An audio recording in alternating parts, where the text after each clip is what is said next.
രാമൻ ഇതാണ് ജാപ്പനീസ് ക്യുസീനിലെ എക്കാലത്തെയും iconic dish. ഇത് വെറും രാമനല്ല, ഹലാൽ രാമനാണ്.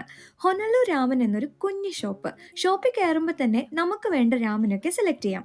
എത്ര ചെറിയ ഷോപ്പാണെങ്കിലും ഒരു രാമന് ഓതന്റിക് ടേസ്റ്റ് കിട്ടാനും അതിന് ഹലാൽ എന്ന ടാഗ് ഇടാനും ഇത്തിരി പണിയുണ്ട്. കാരണം ട്രഡീഷണൽ രാമന് 4 മെയിൻ പാർട്സ് ആണുള്ളത്. ബ്രോത്ത്, അതായത് ഒരു സൂപ്പ് ബേസ്.